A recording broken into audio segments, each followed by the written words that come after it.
What is up, guys? Welcome back to the channel. My name is Travis. This is TWA Motorsports, and today, well, it is like one of the coldest days of the year. It's like 35 degrees outside. I know I always complain because it's hot, but now it's cold, and I'm complaining because it's cold. But it's raining, it's nasty. I'm actually getting ready to go to work, but I wanted to show you guys the first part of this, and that is we are going to be working on the flatbed. Now, I know some of you guys are excited, some of you are not excited about the flatbed truck. I am pulling the motor out of that to put it in my old 52 Chevy pickup. If you guys didn't know, that is what it's for, if you didn't catch the last video. But today I want to run some seafoam through that thing and keep it nice and clean while I am using it, because I'm hauling like some stuff around. I hauled a motor the other day. I think my dad's going to use it to haul some things, but we're going to seafoam the engine. Now there's 3 different ways that I'm going to be doing this, but today I'm starting before I go to work because I want to pour some in the crankcase. So you can add about 1 ounce for every quart of oil to the crankcase. And so that's where I'm going to start today because I'm going to be driving it. And then the other way you do it is you add some to the fuel tank, obviously, and then you put some in the intake. So the intake and the fuel tank, well, the fuel tank, I'm just going to pour one of these in the fuel tank. But the intake I will do tomorrow. You guys won't know because it'll all be on one video. But let's talk about what we need to do. It is nasty, raining, freezing cold. But I've already got the hood open. And the very first thing I'm going to do, guys, is I'm going to try to find a place to set this camera down. But we're going to check the oil. Look how dark it is. Now, it's pretty dark right now, and hopefully we'll be able to tell the difference tomorrow and how much cleaning it actually did. I'm going to drive it about 100 miles today. But we're going to check it. We're going to pour some of that in the crankcase, and you don't really pour enough in to warrant needing to take some out, if that makes any sense. We're just pouring, this holds about 6.5 quarts, so we're going to pour about 1/3 of one of those bottles in. And so you don't have to worry about draining any out. But what you do need to do is make sure that you change your oil within 300 miles, they recommend. So don't just run around with this for like 2,000, 3,000 miles. You might, chance washing out the bearings, and you don't want to do that. But after we do that, like I said, I'm going to try to find a place to set it. I'm going to pour the rest into the gas tank. So, well, I'm going to get you set down or on a tripod, and we'll check it and pour that in. All right, I just set it there on the intake. So we're going to pull this out, and we're going to keep this towel because we're going to check the oil right now, see how dirty it is. Now, it's pretty dirty. It's like solid black. We may have to do this again on another video to show you because it's obviously really, really nasty. We're going to do it anyway. It might be solid black when I go to change it, but all you do is pop your oil fill open, and I went ahead and pulled the tab off, which is like the hardest thing on this, is to pull the little tab off. And like I said, I'm going to pour about 1/3 of this in here.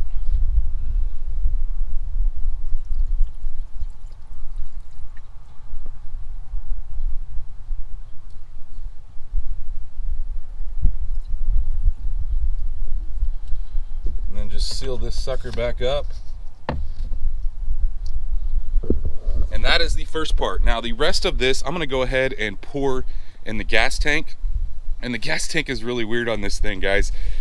He had an issue with people stealing gas from him.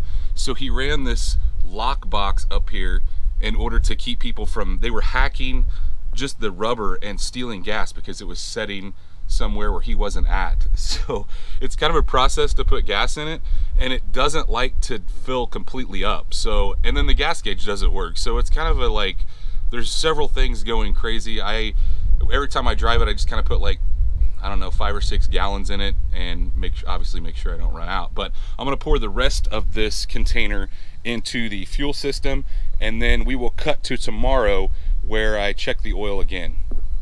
So it's been a day since I poured the seafoam inside of the crankcase, and I've driven the truck about 100 miles. But before we check the oil and even change the oil, which is what I'm going to do, we're going to go ahead and clean the intake out. Now, in my green truck, if you guys watched that video, I use there's a line that comes out of the back of the intake that goes to the brake booster. Well, this truck is a hydro boost brake setup, so it doesn't have that option. So what I'm going to be using is another seafoam product that actually comes with this little tube, and you spray on, basically you take the intake track loose and you spray this directly at the throttle body while the truck's running. Now, it shows you a picture of kind of how you need to do it, and you're probably going to have to trim part of this off, but that is our next step. I'm going to go ahead, because I don't have that option to pour it in like I normally do, I'm going to take this off. I'm going to take the intake cover off just to give me a little more room, and then I'm going to take this flathead screwdriver or screw out, or at least loosen that up where I could slide this back and try to get that tube into place. Now,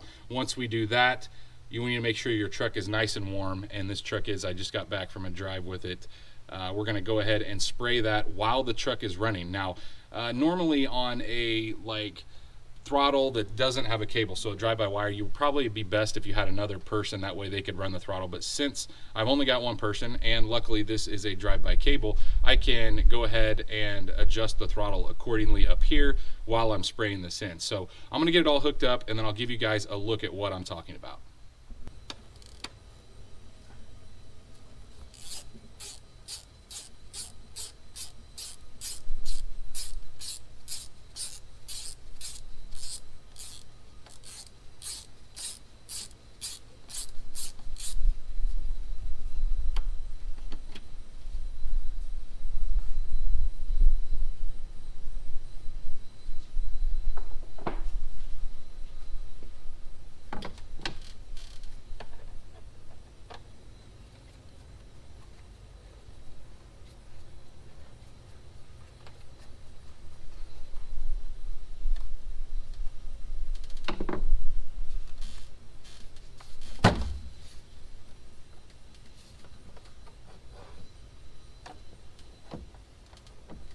Now that we have this out of the way, we need to go ahead and get this kind of where it needs to be. It needs to go, this hard plastic keeps you from smashing the tube, so that needs to be up against the throttle body, but obviously we're gonna have to trim some of this bottom off in order to get it to point right before the throttle blade. So I'm gonna trim quite a bit of that off, then we'll get it cinched back down into place, and we'll start the truck up. Now, like I said before, you need to make sure it's up to operating temperature, and like I said, I just drove this, so it is.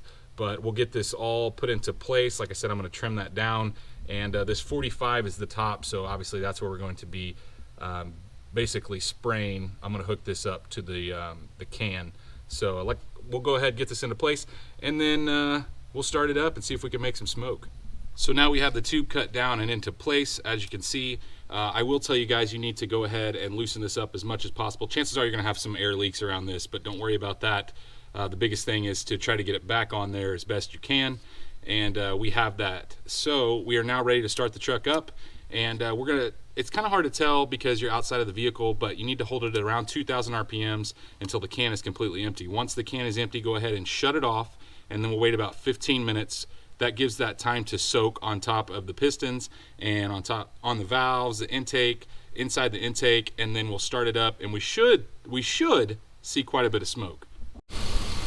Okay, so the engine is running. Like I said, it's up to temperature. So let's go ahead and grab the throttle blade and start spraying this in.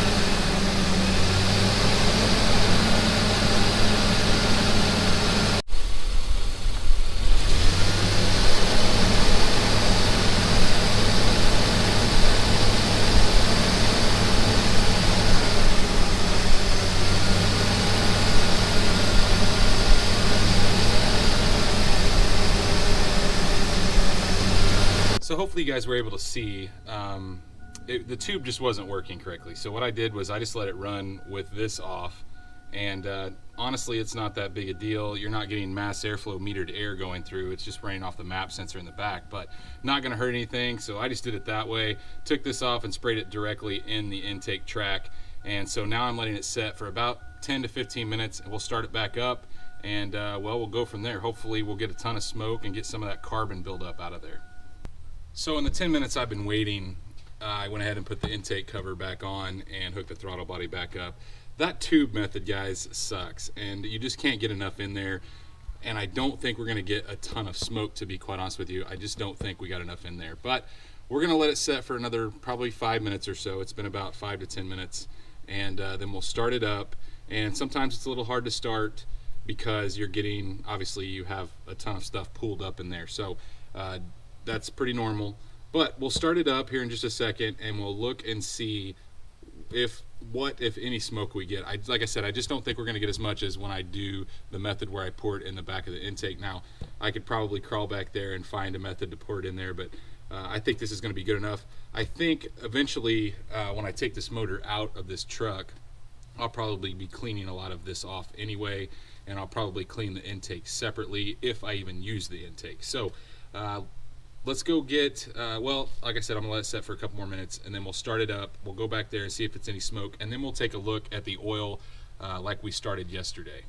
It's been 10 to 15 minutes. I'm gonna go ahead and try to start it up. And like I said, it started right up. Generally, you have some issues starting it up. Let's see if we got any smoke. Oh, we got some.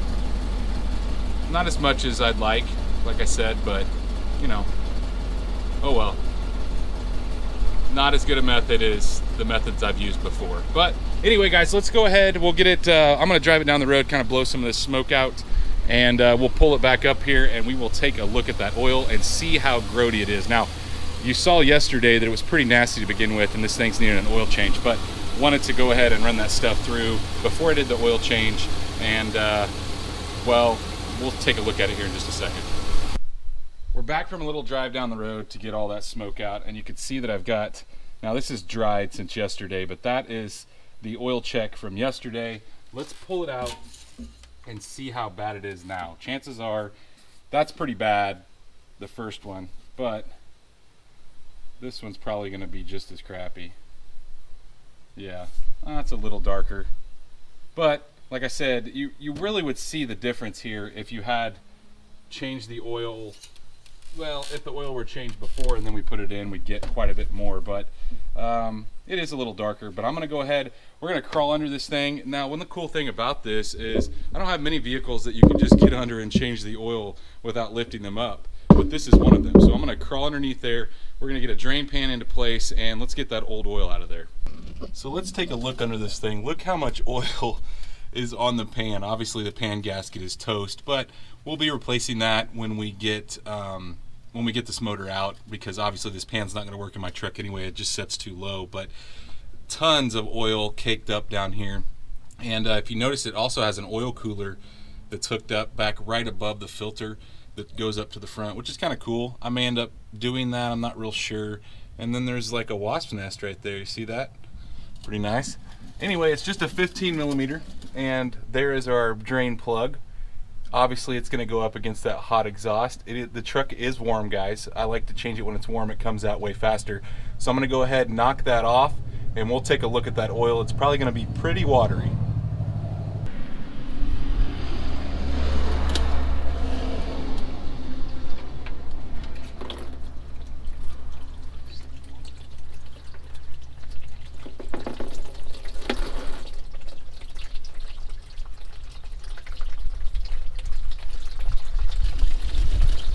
Hopefully you guys were able to see how watery that oil was. Now it's warm, so it's going to flow a lot quicker, but man, it looked just like water. But I'm going to go grab my filter wrench, and we're going to go ahead and knock that off. Since they're close together, I can catch it in the same pan, get it out of the way, and then we'll talk about what I'm going to be using for the new one. Now, I didn't go with an AC Delco, but I'll tell you why here in just a second. Now, if you guys have watched any of my oil changes before, you know that I have a filter wrench that goes on the GM filter, and it does make it kind of handy because, well, when those things are coated in oil, they're incredibly hard to get off. So I'm going to spin this thing off and let this thing drain for a little while longer, and then, like I said, we'll talk about why I went with a different filter than what's on it. On to the oil while that drains a little more. I'm using just Mobil 1 530. I like to use the same thing in just about everything around the house that I daily drive. In my in like the Trans Am, and like the, obviously if you guys have saw the video on the SS, I use LS30 oil, and something that has an aftermarket cam, I like to use something a little better than Mobil 1. But Mobil 1 is what I like to use on stock internal stock motors, and as you guys can see, a Canon filter. Now, why would I spend money on a Canon filter? Honestly, I normally wouldn't. Normally I would do a AC Delco filter. Now, that one that you saw on the truck is the short one. They make two different ones. They make a short one and they make a long one. The long one's what I like to use on the trucks because the pans actually kind of come beside it. It just makes it a little bit easier, and it filters better because it's bigger, or filters longer for that matter. This one is that long style, but it's K&N. But the reason I bought this is there's a place going out of business close to me, and well, it just made sense because it was half price, which made it cheaper than what the AC Delco one would cost me normally. So that is why I'm using the K&N. I will list both the K&N and the normal or the long version of the AC Delco that I would normally use. I'll list those in the description, as well as obviously the oil and everything else that I'm using here. But let's go ahead, get this filter. I'm going to probably fill some of it up before I screw it on. And obviously, guys, make sure that that rubber ring, when you took your old one off, came off, because if it didn't, you need to go ahead and pull it off. This rubber ring right here, you don't want two of those on there. And well, let's get this back together. So I now got everything tightened up down here. The oil pan kind of moved out of the way. But cool thing about those K&N filters is they do have a wrench setting on the bottom, or at least you can put a wrench on the bottom to loosen them up if they're too tight.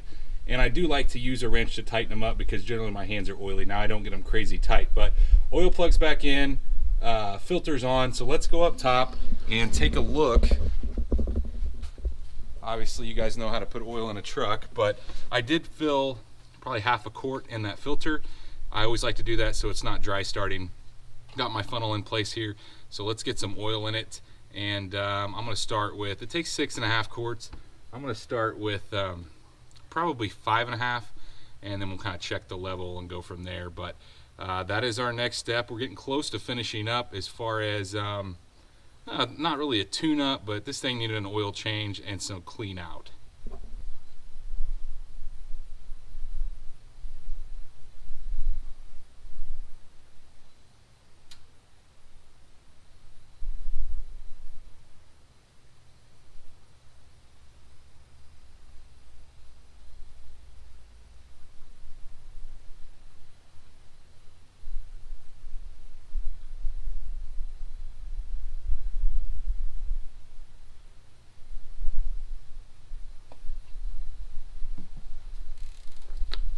So I got 5.5 quarts in there, and we're gonna go fire this thing up, and well, then we'll check it again, make sure everything's good after the filter fills completely up. Like I said, I like to put a little oil in the filter so it's not having to fill it up or completely dry starting.